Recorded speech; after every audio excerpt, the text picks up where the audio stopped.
Hello, everyone, and welcome to today's THE student webinar. I'm Jamie Ramacati, the head of content for student events at THE, and we are so excited to be kicking off THE Student Funding Week. We've got a week of programming planned to discuss all things related to student funding, and I'm really excited for the week to start with this session, a chance for you to get some advice directly from current students. I'm joined today by 3 students from Loughborough University, and we'll be spending the next half hour talking about their experiences and their tips and tricks for saving money and spending money as university students. If you have questions for our student panel, please use the Q&A function, and we will get to those as the session goes on. Before we jump into the questions, I'd love to have you each just introduce yourselves briefly. Tell us a little bit about yourself, what you're studying. Ryan, we'll start with you. My name is Ryan. I'm a first-year student here at Loughborough University, currently living in halls of residence on campus. Last year I took a gap year, so I have a bit more of a perspective on that side of things. And yeah, looking forward to talking to you guys about student funding. Great, thanks Ryan. Rebecca, over to you. Hi everyone, I'm Rebecca. I'm currently in my second year studying English at Loughborough. Like Ryan, I also live in halls, and I took a gap year as well a couple of years ago. So I look forward to hearing what you have to say. Great. And Jemima. Hi everyone, I'm Jemima. I study at Loughborough University in my second year studying English with Digital Humanities. I actually lived in town for my first 2 years here at Loughborough, and unlike the others, I didn't take a gap year, so I did my university experience through COVID. Amazing. Thanks, guys. Again, so glad to have you here. I think I want to start by just kind of talking about before you even got to university. Did you have financial concerns before you started university? What helped you sort of resolve or ease those concerns and make the process of starting, I guess, a little bit less stressful? Rebecca, I'll start with you on that one. So I think for me, one of the major things was that I was able to save up some extra money in my gap year. But I think even if I hadn't taken a gap year, just kind of planning ahead, like sort of what meals I might make at uni, or kind of what essentials I needed to take and what I could maybe leave and see what I needed when I get to uni, was kind of the difference between how much I'd spend kind of in the run up to uni, because I think that can sometimes be a bit of an off-putting kind of prospect. Ryan, what about you? I mean, before you got, I know you also did a gap year, so presumably were able to save up a little bit. But I think for a lot of students, just before they've even applied to university, I think it's just daunting to think about how much it's going to cost and how much they might need to save. What would your sort of advice be around helping to manage that stress? Yeah, I agree. As a first generation uni student, so I didn't have any family or parents to draw on for that sort of knowledge. I think one of the big things that I'd recommend, and I definitely did, was to look around at existing content from, especially nowadays, you've got so many TikToks and YouTube from people that have gone through the experience, things they wish they'd known that you'd known. And it's also worth remembering, like, there's a lot of numbers coming in front of you, but trying to write it down and keep track just to have a rough idea in your head of where you're going to be sitting is really helpful. Yeah, that's great advice. I think we always advise students throughout the entire process of choosing and applying to universities that staying organized and keeping track of things is the best way to help manage what can be a really daunting process. And certainly when it comes to thinking about funding and finances, that is absolutely the case. We were talking a bit before the webinar started about kind of how you balance social life and saving and not wanting to spend too much, and that sort of delicate balance of wanting to take advantage of university life and all of the things that it offers, making friends, doing social activities, but equally knowing that some activities can be expensive. Jemima, how do you balance your social life and being financially responsible? I think it's definitely being disciplined with yourself and setting boundaries in terms of what you want to do, but there's also a lot of free things that you can do at university with your friends. There's loads of societies you can get involved with, and they're quite low cost in terms of like £3 for a session, whether you want to do pick and bake society and get involved with different things. So I would say personally how I do it, I set out a rule of this is how much I want to spend in a week in terms of if I go out, if I'm going to go and eat with friends. I use my calendar a lot. So in terms of if I have my home meal or something, I was doing things that I need and doing things that I'd like, as well as making sure that I'm not blowing all my budget.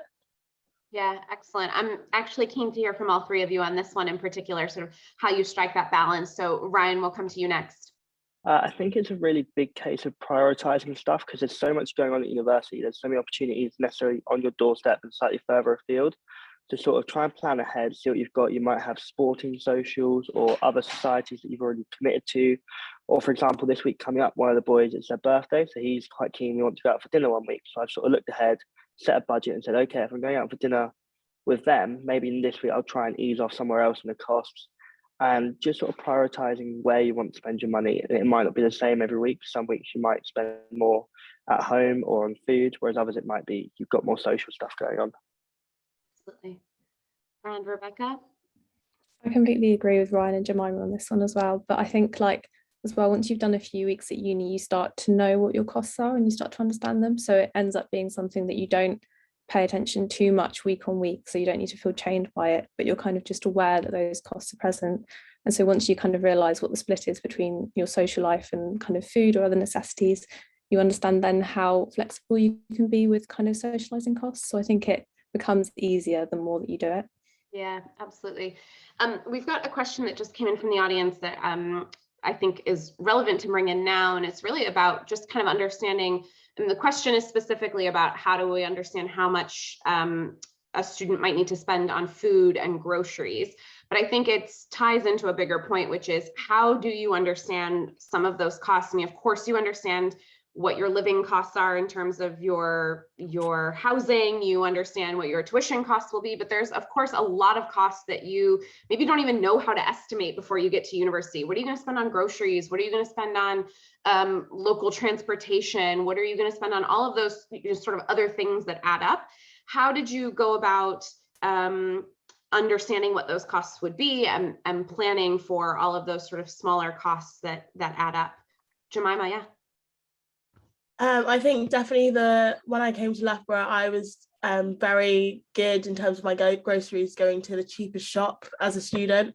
So I wasn't going for the things like M&S or like what your parents used to buy at home. You go towards the more student shops like a Lidl or an Aldi or a Tesco, and really utilising that, and also knowing supermarket deals when you're doing your groceries. I think planning your food shop before you go out is very, very important, because if you go out hungry, you'll end up buying everything at the food shop. And so I used to have a list, and I still do. I make a list on my notes app or sometimes a physical list. I try and stick to that list. Another good tip my mum's given me is that when you do go to the shops, let yourself have one treat. And then you know you can get one treat, something that you can enjoy throughout the week. And it's not like you're conditioned to that list. But I'd say make a list and have a budget of how much you're spending and know around like the prices. So nowadays for chicken, I always buy my chicken at Lidl because I know it's significantly cheaper than if I was to go to Tesco, Sainsbury's. And even if it means I have another 5-minute walk to get to Lidl, I just tend to buy my meat there. I guess a lot of those things are things that you just kind of learn from practice, right? You know, we certainly don't expect new students to show up on campus and know which grocery stores are going to be cheaper than others, particularly international students who may be in our audience who aren't even familiar at all with the grocery store chains that we have here in the UK. But those are great questions, of course, to ask current students, to ask other students in your classes and in other activities, because they will certainly know. Ryan, did you want to add something? Yeah, I think when we talk about cost of living and stuff, it can also vary quite a bit depending on the circumstances here. So, for example, we keep talking about grocery shopping, but one of the options you have, especially at Loughborough, is being a catered student. So when you look into housing, do you necessarily want to cook for yourself? Where you do pay slightly more upfront for these sort of accommodations, but they do prepare food for you and that sort of sorted. Also, as you move through the years and sort of make more friends with your housemates, you might find you share meals or share food costs just on common items. I know that, for example, really simple, but a loaf of bread, as a person, I wasn't getting for a whole loaf in a week before it went moldy. So me and my flatmate, we share one, we alternate who buys it. And it's only a slight saving of maybe 50p, but there's across a few items that can quickly add up and just be more responsible that way. Absolutely. And that kind of stuff, of course, also helps with food waste and that kind of, so it's good to do those things anyway, regardless of the savings. I want to talk for a few minutes about student discounts and how you take advantage of those, how you find the best ones. What are your favorite student discounts? What advice would you give to students about finding and using student discounts? Rebecca, we'll let you kick that one off. I personally love student discounts, and I think I use them as much as I possibly can. I think if you're ever in doubt, always asking a place whether they do them is the first thing to do, because a lot of places don't really advertise that much if they do kind of a 10-15% student discount, but even like taking that little bit off what you're spending is so helpful. Otherwise, uni days obviously collate all of those student discounts, and they're really helpful. I think my favorite student discount at the moment is probably Cafe Nero, because you get 15% off student discount, and so it's quite nice going to sit there if you do want to kind of catch up with friends or a coffee. It's quite helpful because other places don't really do that for cafes. So I think once you find what you like, you can then return to those places and obviously carry on using the discounts. Jemima, what are some of your favorite student discounts to use? I think I tend to like going out for meals with my friends when we're catching up or I've not seen them in a while. So what we do tend to do is like, oh, who has a student discount going? And we'll tend to use that. I know Pizza Express are 30% off Sunday through Thursday, so that's a nice one. But also I do love my clothes, so I do love like 15% off on ASOS or something.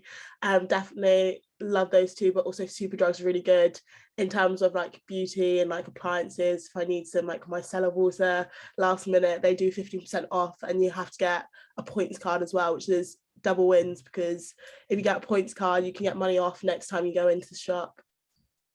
Amazing. Ryan, your student discounts to share with the audience? I think similar to the girls is sort of go out and look for them. So whether that's signing up to websites such as Uni Days or is it Student Beans, they sort of collate all these ones and sort of tailor them to what you like. Another big one, as a gym guy, Gymshark and My Protein tend to have lots of discounts all year round for students, and they can be on top of their existing sales, whether that ends up being like 40-50% on some items at certain points during the year. And yeah, just keep an eye out and sign up for stuff, and yeah, it gets really good. Yeah. There's a question from the audience that I think kind of ties back to something we've already talked a few minutes about, but what would you all say was the biggest surprise cost that you encountered when you first started uni? Maybe something you weren't expecting that you were going to end up having to spend a lot of money on, and you did. Ryan? This is my favorite question. So it's something really simple, but it's washing your own clothes. You don't appreciate until you move out of home. Not only have you got to buy your own detergent and conditioner and stuff, but also when you move out of home, Halls, we have a charge. I think it's about £2.50 per wash, about £1.40 per dry. So it's not necessarily a massive cost, but if it's like you're doing maybe 2 loads every week, every other week, it can add up, and you might not necessarily factor that in straight away. Yeah. Rebecca, any surprise costs that you weren't expecting? I think for me, actually, it was like a gym membership, because I didn't realise how expensive a uni gym membership could sometimes be. And obviously, if that's something you're really passionate about, or you want to enjoy your health and fitness away from home as well, then that can be a bit of a surprise cost that you kind of pay in a lump sum. I think for me with that one, like looking thoroughly at all of the different gyms that are in the area and then picking the one that either has a deal on at that time or will give you the most out of it is kind of the first thing to look at. And if it doesn't suit, then seeing what kind of other things your university offers, because here we have kind of a play for fun session for a whole different range of sports, and that's completely free for students.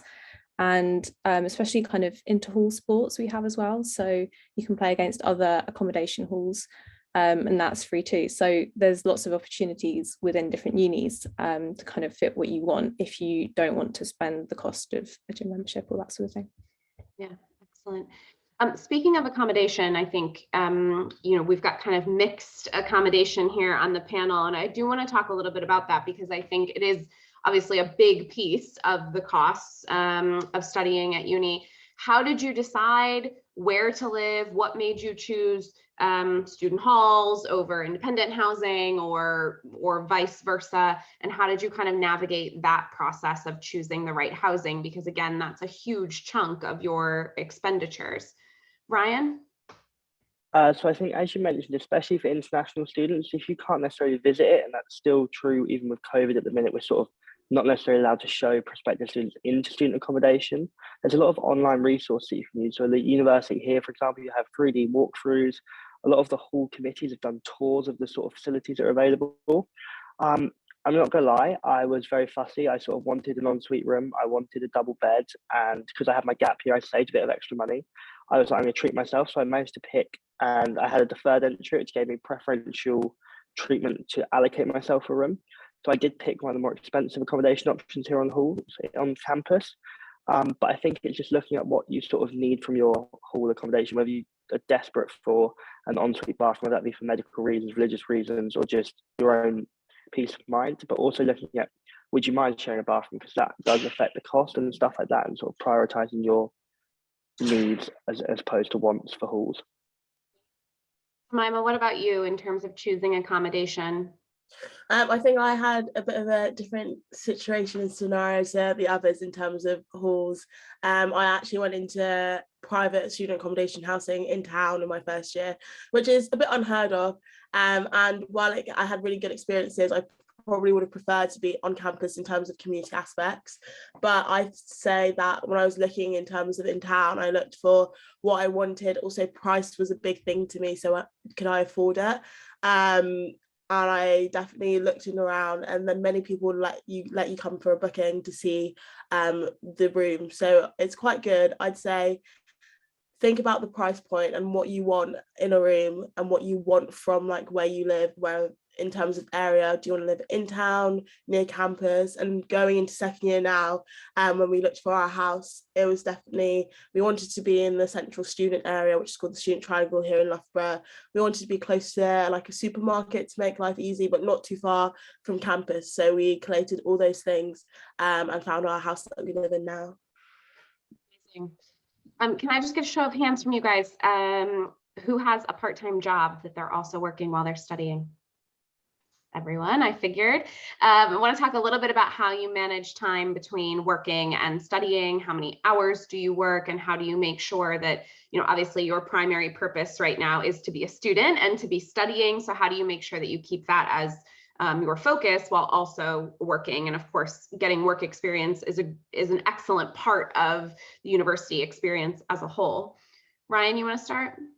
Yes, so I think I speak for all of us when we say, so part of this opportunity is working with one of the student ambassadors here at Loughborough, which is a direct employment with the university, and they're very conscious that you are here as a student as well. So their sort of shift pattern, you're on a 0 hour contract, so you're sort of offered shifts and it's up to you whether you accept them. So I like to plan out my week in advance, look at what assignments I've got coming up, what lecture time I've got, what revision time, social time, and at the end I sort of look at what gaps I have that I could maybe fill with some work. I'm really lucky in the fact that the job that I had before I came to university is still available to me over the holidays. So when I go home, I might switch my focus slightly in the holidays. And yes, I still revise my exams, but sort of work more 4 days a week and sort of focus. I can save a bit of money for coming back to uni with. But there's also loads of different types of employment depending on what you want. If you want to do bar work, it's slightly more antisocial hours, but it fits around your studies. Or if you want to do supermarket work, it might be more daytime based, but you can work it out that way and have some perks of that. Yeah, absolutely. Rebecca, what about you in terms of sort of balancing work and studies? How do you manage that? So I definitely take the same approach as Ryan, but as well in my first year at uni, I wasn't a student ambassador, so I tutored on the side as well. And that kind of allowed me to pick my own hours and have that kind of flexibility. So I knew that I could select certain evenings to dedicate to that, and I could keep other ones free. And if I was maybe busier that week, then I could kind of reschedule that sort of working environment around my studies. So I think picking something that allows you some flexibility as well is kind of a priority, because it keeps you happy as well as kind of your employer, and then it is a lot easier to manage in the long run at university. Excellent. I'm just going to go through some of these questions from the audience, some that I think are hopefully quick to answer. Rebecca, I'm going to bring this one back to you. You were talking about finding a gym and opportunities for sort of like recreational activities. Can we talk a little bit more about that? There's a question from the audience saying, hang on a minute, doesn't the university have a gym that students can use? So can you just shed a little bit more light on that for our audience? Yeah, at Loughborough we have 2 gyms. We're very fortunate. The gym, you can buy different packages. So obviously, depending on what you're going to use, you can get one that's just for the swimming pool, or you can get one that is for the gym and the swimming pool and kind of all the fitness classes. So that's quite a good way to get everything for kind of the money. And obviously with the COVID situation, it was kind of enabling us to get some money in return for not using the gym. So that was maybe a safer option at that time. But as I said, it kind of depends what you're looking for, because there'll be different opportunities in different towns. And I just said Loughborough was quite reliant on what the campus has to offer. So a lot of students go for what is on offer from the university, but that will differ depending on the university. And in some, it might be cheaper to get a gym that is available in your city or your town that is not related to the university. If you look through all of the different costings, you may find actually that it ends up being cheaper. Excellent, thanks. That's super helpful. Jemima, you were talking about finding housing with other students, and there's a question from the audience just saying, do you think that it's important to stay with other students from the same university, and how does that kind of shape your experience? So in my experience, Loughborough is the only university in Loughborough town, and so every student who was in my flat was a Loughborough student. However, I have friends who go to Nottingham. My best friend's in Nottingham Trent, and she had a similar situation to me. She went to Nottingham through clearing. So in her student accommodation, there are a mixture of Nottingham, Uni of Nottingham students and Nottingham Trent students. While it is important in terms of finding people and making sure that if you wanted to do something or socialise, you have people in your university, it is quite good as well. In like bigger towns such as like Leeds and Manchester that have multiple universities, it doesn't have to be just people from your uni. Thank you. I'm just going to put a kind of last call out there for any questions from the audience. Please do put those in the Q&A, and while we're waiting to see if any more questions come in, I'd like to just ask you each to answer sort of what's the most important thing that you've learned, the most important lesson that you've learned when it comes to managing your personal finances at university. Jemima, we'll start with you. Mine would be, don't be dazed by a big sum of money. In terms of, you do see, so I didn't really work that much as in my years coming up to university. And I'm quite fortunate to get a substantial loan because I come from a low income family. So that kind of money I've never really seen in my life.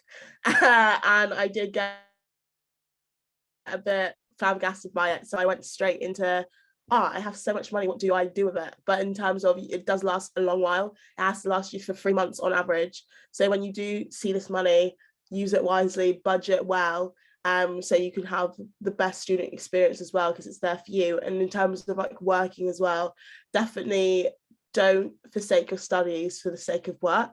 While you do need to have a bit of an add-on at the side, it's not the end of the world. Make sure you do well in your degree and you do your studies, because it will just help you. And while work is fun, you are here for your degree.